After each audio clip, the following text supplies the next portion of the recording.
I gave her everything. My time, my heart, my trust.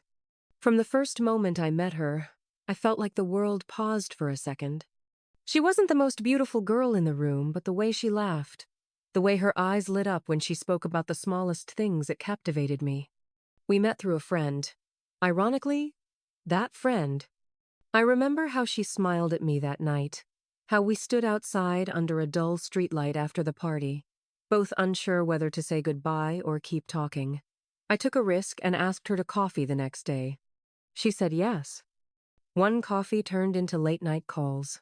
Late-night calls turned into long drives. We talked about dreams, childhood memories, the things we were scared of, and the kind of love we both hoped to find. For a while, it felt like she was mine. Completely. Soft kisses on rainy days, tight hugs in cold winds, silent looks across crowded rooms. Everything I ever imagined love to be. She would look into my eyes and say, "I've never felt safer with anyone else." And I believed her. I introduced her to my world. My family adored her. My younger sister called her Bobby playfully. My mom would cook her favorite dishes whenever she came over. And my friends, especially him, my best friend Ayan, they all said the same thing. "You found the one." Ayan and I were close since school. He knew all my stories, all my heartbreaks, and now all my hopes. He had been there during my worst and had always said he wanted me to be happy.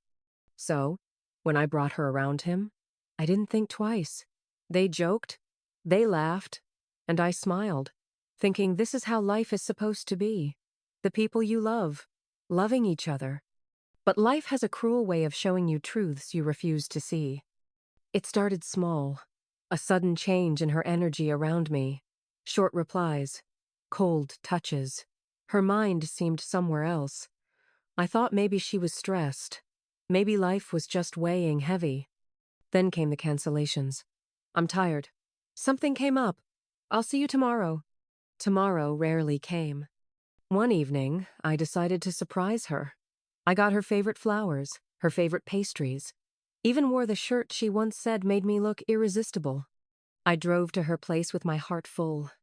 But as I turned the corner of her street, I saw her, outside, laughing, her hair in that familiar bun she made when she was comfortable. She was with someone. It took my brain a moment to recognize the back of the guy she was playfully nudging. Ayan, my best friend. I froze. She looked at him the way she used to look at me. He tucked a strand of hair behind her ear. She didn't flinch. And that was it. That tiny gesture. That 1 second, it shattered me. I didn't confront them. I drove back home, parked my car in a silent corner, and just stared at the steering wheel for hours.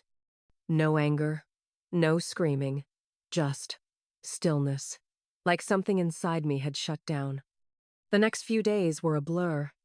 She messaged, "Hey, sorry I've been distant. Hope you're okay. Miss you." And Ayan? He sent memes, as if everything was normal. I didn't reply. I couldn't. I kept asking myself, was it me? Was I not enough? Did I imagine the love? But I knew deep down I gave everything. I thought maybe I was overthinking it. Maybe I needed to hear it from her. So I met her one last time. We sat at a quiet cafe. She looked at me like nothing had changed. I asked her, straight, "Is there something going on between you and Ayan?" She paused. Her eyes dropped. And in that silence, I got my answer.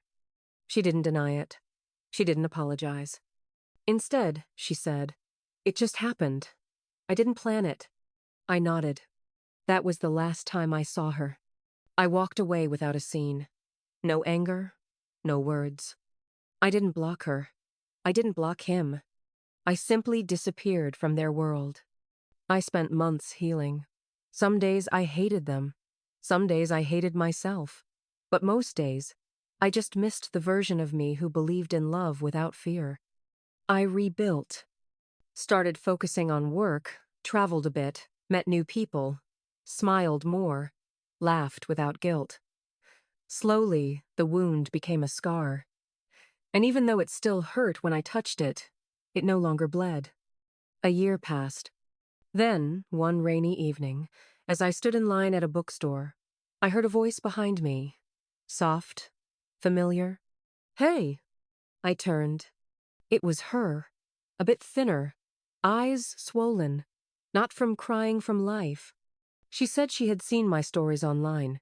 Said she didn't expect me to glow up. Said she missed me. That she made the wrong choice. Ayan changed, she said. He wasn't who I thought he was. I should have never... I was stupid. I didn't say anything. She stepped closer. Her voice broke. Can we talk? I looked at her for a long moment. This was the same girl who once held my heart like glass and dropped it without flinching. Now here she was, asking to pick up the pieces.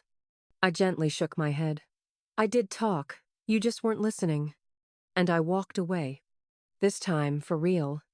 Not because I hated her, but because I finally loved myself more.